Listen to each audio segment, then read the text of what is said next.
Hello, welcome to the Opinionistics. I'm your host, John Malone. In this episode, no co-host, because reasons, I guess. Introducing from Philadelphia, currently in Phoenix, Raymond Kopakowski. Ooh, good job. Ooh, that's very good. Kopakowski. Okay. Hi, everybody. How you doing? Going great. Yeah. So, So, right, so I have two names for you. So it's John and Peter. Who am I talking to then? well, trick question. I go by both, but most people Oh, online call me as John Malone. okay. All right. Okay, I should do that then. I'm happy, pleasure to do that. So, hi, John. Hello, Raymond. What is it Hello. that you do for a living? I am the partner coach, and I say that I'm the partner coach because it came up a while ago. I wrote a book called The Universal Guide to a Healthy Selfish Relationship / Partnership, and as I was talking with somebody about that, I recognized that what I do when I was working in relationships. I was always helping people fix their relationships. And what I do more than anything as being the partner coach is I prepare people to become partners. I prepare them, I tell them, I talk to them about what they know about relationships and the issues that they've had before. And then I turn those things, the things that they think are negative, we turn those things into something useful. The problems that they've had before, we recognize all of those things as opportunities. And I help them recognize that when we start to put the partnership part of this together, that they're going to have different responsibilities than they have when they're married and when they're in a relationship. Ah, alright then. Uh, So it made sense. It made sense instead of me telling people that I'm a partnership coach. I'm actually the partner coach because I prepare people to enter into partnerships. That makes a lot of sense. Ah, I know that. Am I supposed to be seeing you? No, this is audio only. Oh, I see. Oh, okay. Cool. So, So what? what in Yeah. go on. I was going to ask you, what inspired you to become a partner coach? Years of working with people in relationships. I am. I don't know if I wrote this down, but I'm a universal channel, and so I get a lot of information that I don't particularly have. Things that I haven't read about, things that I have no knowledge of. I get this information handed to me, and for a long time working with people, and I loved helping people with relationships. I really enjoyed that, and I would dig in pretty deep instead of doing things like a therapist does and asking a lot of questions about your parents. I would find out what it is that you're doing, and I would try to give them information about what would be good to do. What would be good to do? Try this, try that. Um, the thing that was happening with me is that uh, I just recognized over the years that everybody that came to me with a relationship issue or their problems and stuff, they were always asking me how to fix what it is that they did. And so I would comply. I would try to do the best and give them some tools how to fix what they did. But it was annoying to me because I kept thinking, why doesn't anybody ever ask me how to prevent this from happening? And over a period, and I started getting, once I recognized that, I started getting very frustrated about it because I knew that there was something that I was missing and something that they didn't know even to ask. At some point, I started to recognize, and I started getting these messages about partnership. And the way to avoid the problems that they were having in relationships and in marriages, you don't have the same thing inside a partnership. So I model what I teach people. I model after business, like a business plan. Me and you decide we meet each other. The unfortunate part about this, in a way, is that you have to like each other. you have to want to be together. You have to fall in love or be close to falling in love. And at that point, you can say, okay, so if we're going to take this any further, how do we become partners? Let's become partners, and the focus of that partnership is very different than what you would do inside a relationship. Inside a business, you wouldn't take anybody in to open up a business with you, no matter what you did. You wouldn't just because somebody came up and said, "Hey, I'm really good looking, and we have fun and all that stuff. Make me your partner." You wouldn't do that on the outside, not with a business. And the same thing should apply to a partnership, because a partnership has the ability to have people inside partnerships have the ability to have fantastic relationships should they decide to do that. Did I answer that question? Yes, you I, did. I go off so easily on these kinds of things. It's like I'm very excited about the information and getting it out there, and thank you for so much for having me on today. It just means a tremendous amount. Ask me another question. All right then.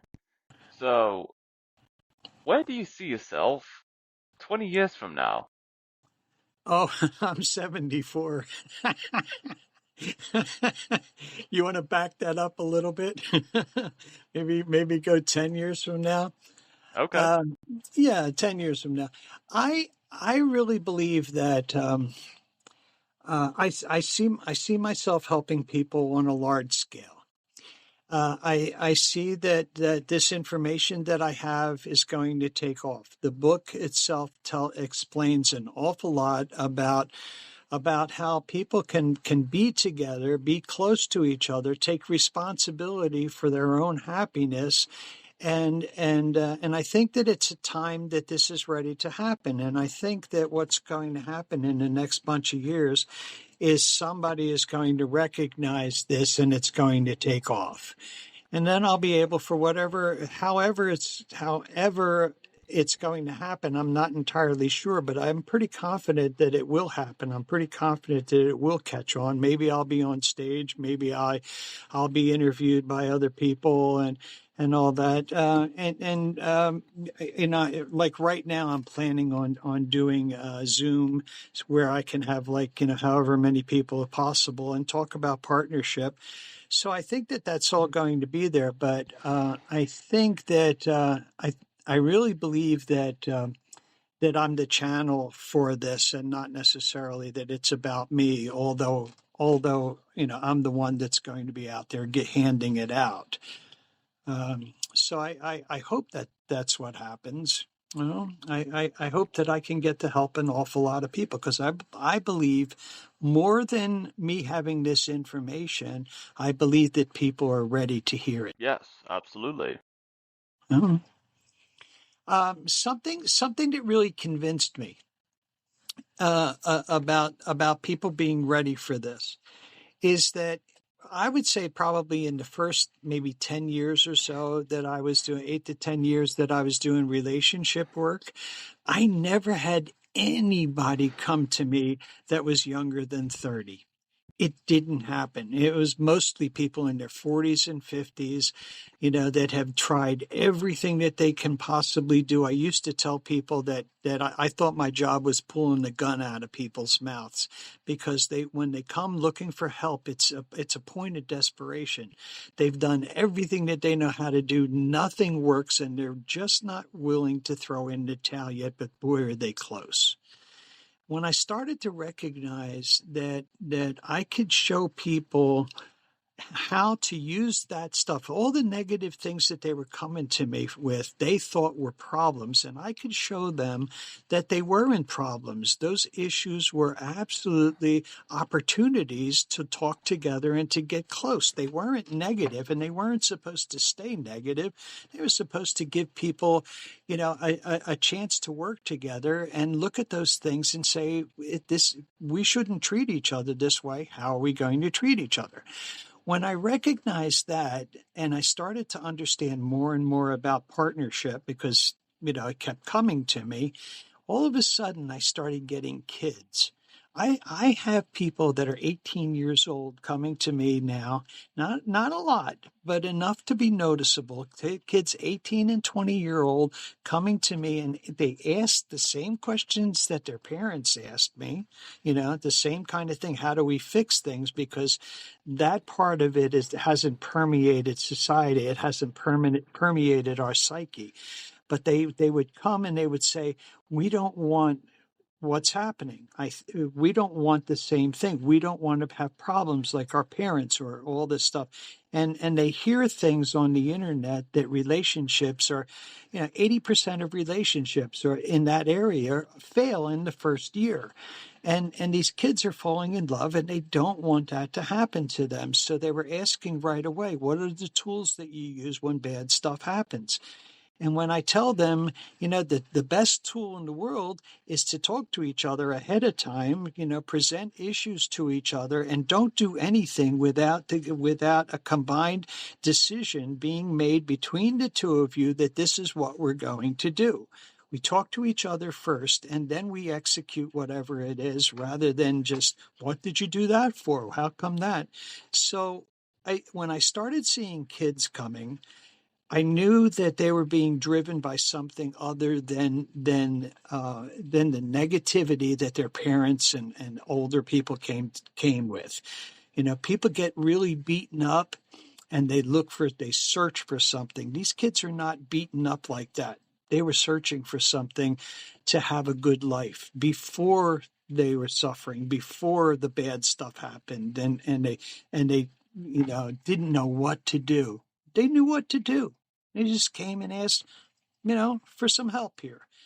So it's a very different kind of thing, and I think that, once again, I think that humanity is ready for it. Yes, absolutely. Mm. Are you in Hawaii? No, I'm not in Hawaii. Oh, okay. I didn't know. I didn't know, because I went to Hawaii a couple of times. I really liked it. I didn't know where are you doing this out of? So, I'm from Manchester in England. Oh, God, that's crazy. I just picked up the accent. Wow. I was so set on the name of the show. I thought it was a Hawaiian show. I was telling people I'm going to be on a podcast in Hawaii. Well, actually, Manchester's a whole lot more fun. This is very cool. Okay. What else you got for me? So, would you rather speak all languages or talk to animals? I already talk to animals, so I would speak more languages. Absolutely. And especially in this situation, I want to reach everybody. I think that I would look forward to the day that my book or whatever else I do in the future gets translated into other languages. So it is something that can affect everybody. I believe very strongly that we are absolutely all connected. I think that our connection with animals is something that we sort of neglect in a way, because we're human beings and the way we're raised here. But I think that love between, like loving your cat, loving your dog or something, is a type of communication that they seem to recognize probably on a deeper level than we do. So in a way, vocalization is absolutely one way of communicating, but to be loving and to be caring to something and to recognize your connectivity to everything else there, that's a form of communication as well. But I found out years ago. I was doing a different kind of work at the time, and I called up my aunt and I said, Helen, how much? I don't understand. I'm working in this it's a Polish sweatshop. These women were making dresses. And as we were talking, as I was working there, I was doing woodworking, and I was working, I started picking up sentences, little bits of language, and I would talk to them. And at the end, I was talking not fluent Polish, but enough. And I called up my aunt and I said, "What the hell's going on here, Helen?" And she said, "Honey, you spoke fluent Polish. to grandma and grandpa. She goes, they didn't speak English at all. And so knowing another language, that's how much good that did me. Absolutely, yeah. Yeah. So more questions? Bring them on. All right then. If someone wrote a book about you, what do you Hmm. think its title would be? If somebody wrote a book about me, uh, he was open. He was open. I think I have a T-shirt that has a saying on it that I had come up with this saying a long time ago, and a friend of mine, somebody that I worked with, made the T-shirt for me, and it says, "I have no idea what's going on, but I know I'll be okay." And I think that people might say, he had no idea what was going on, but he really handled it well, and he experienced life, in a very deep and interesting way. That may be connected to the '60s. I am 74, and in the early '60s, I did a lot of experimenting and things, and I before LSD, before psychedelics became a party drug, I was involved in that area with things like LSD 25, which the people that we were doing that with were all experimenting, all looking to try and find God. Nobody really understood back then that, what kind of effect it was going to have as far as parties are concerned. When the party part of it took off, I left that area, but I did take what I got. What I got from doing that at the perfect time in my life was an openness and a recognition of spirituality and a recognition of connectivity and universal energy, universal information. So I took that with me my whole life, and I've tried tons and tons of things, not Yeah, drugs, but I didn't mean to say drugs, but yeah, that's true too. But I meant in life, I've tried everything. fair enough. If your life was a meal, what kind of meal would that be? If my life was a meal, these are interesting. uh, if my life was a meal, it probably would be breakfast, some type of breakfast, some type of wonderful French toast and eggs and that sort of thing.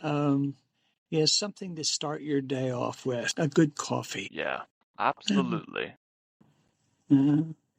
yeah. Am I answering too quickly? No, no, it's going great. Okay. All right. So you're in Manchester, and so is this show an international show then? It is an international show. Oh, that's wonderful. Hi, everybody around the world. This is great. Yeah. Yeah. So, so what else? What else can I tell you? I'm trying to think of something that I could feed you to here, and I think something that I can tell you as a starting point. Should I do that for you? Yeah, sure. The starting point in all of this kind of stuff. The book is called "The Universal Guide to a Healthy Selfish Relationship / Partnership." The word relationship is crossed out. The most important word in the whole book title is selfishness. And selfishness is something that people that has a bad connotation. It's also like negativity. I believe that negativity has a bad connotation. But selfishness is something that is very, very important if you want to be happy. So when I work with people, I start them off with this idea about finding happiness. They want to be happy. You came to me for help and everything. Do you want to be happy? And the answer is always yes. I want to be happy. And that's anybody can want to be happy. You could even not deserve being happy. You could be a terrible person, but it's okay for you to want to be happy. If you want to be happy, that's good.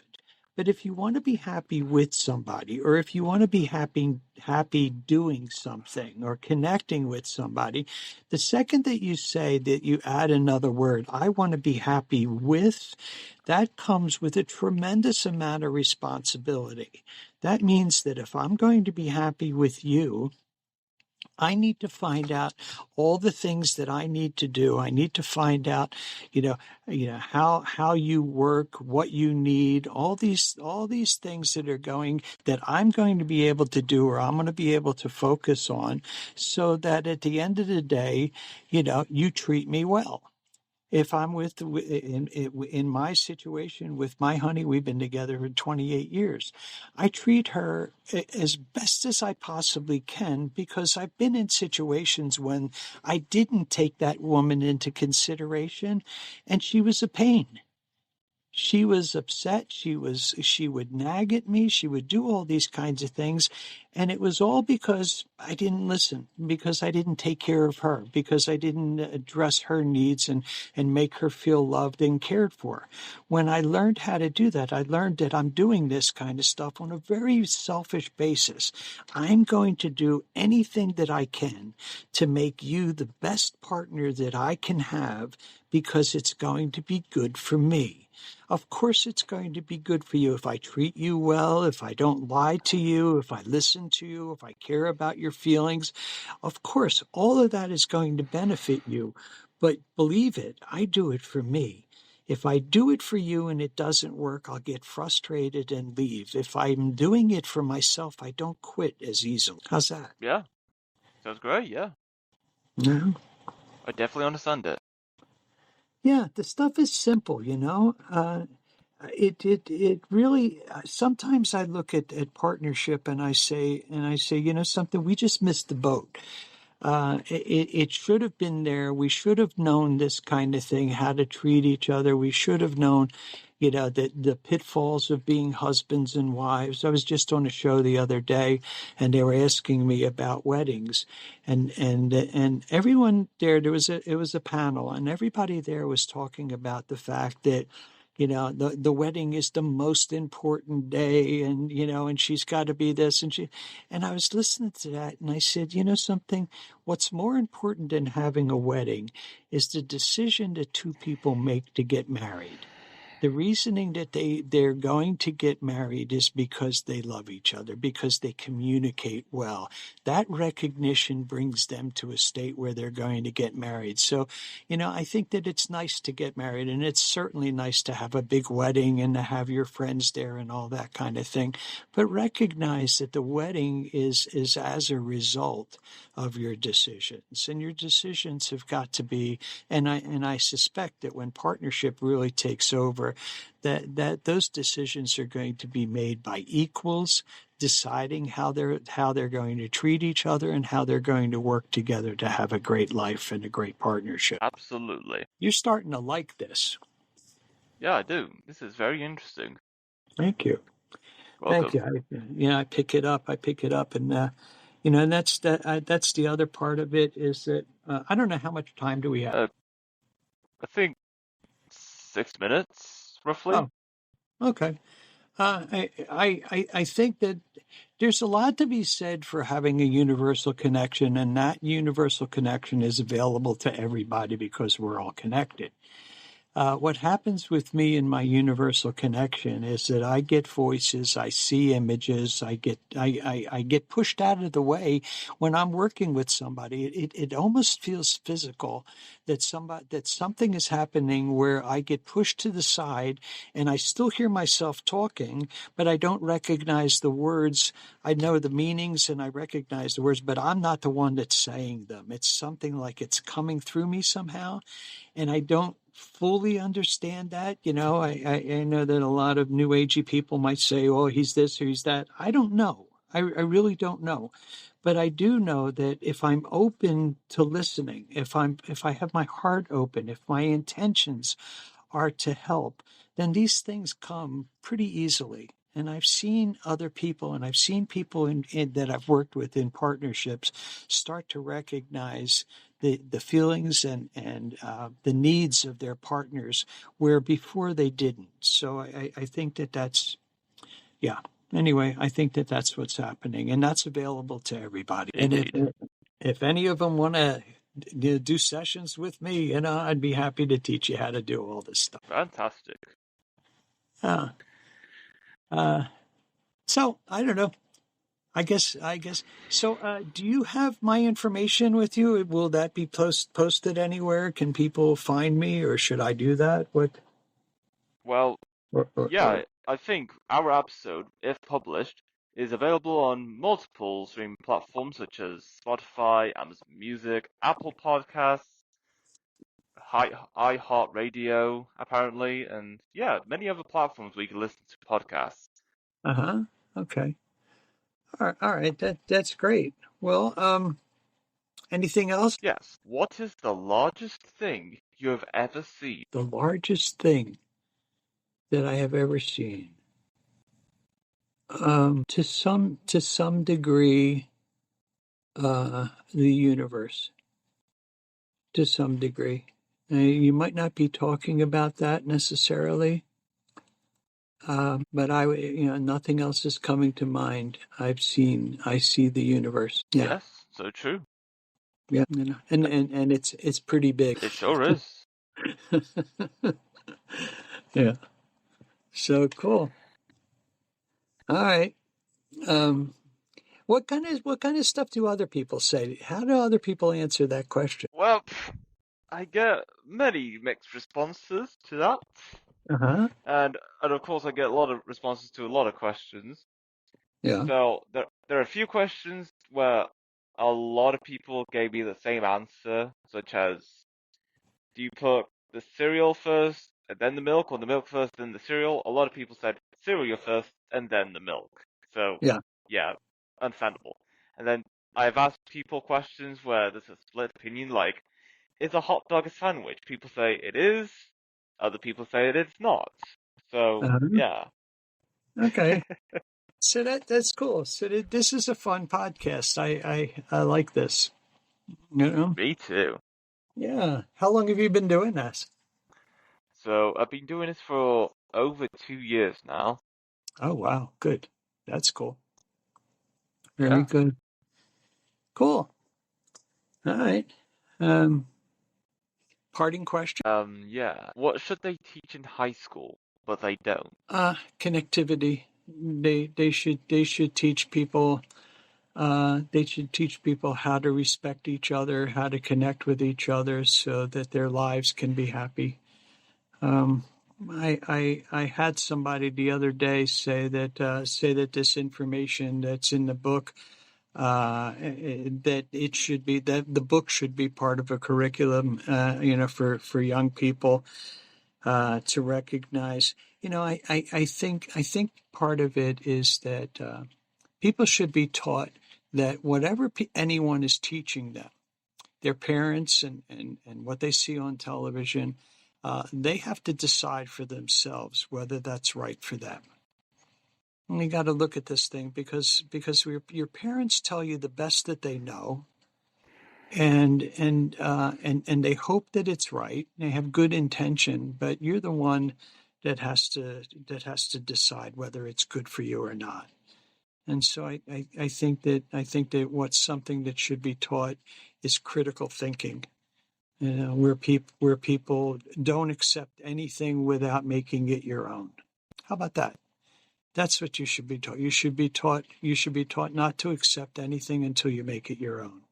Could be right, but this Yes, don't blanketly accept anything. absolutely. And that is all we have for this episode. It's great having you on, Raymond, talking about Mm. works as a partner coach and developing relationships and so on. It's been great. Yeah. Well, thank you so much. You're welcome. All right. And until next time, stay opinionated.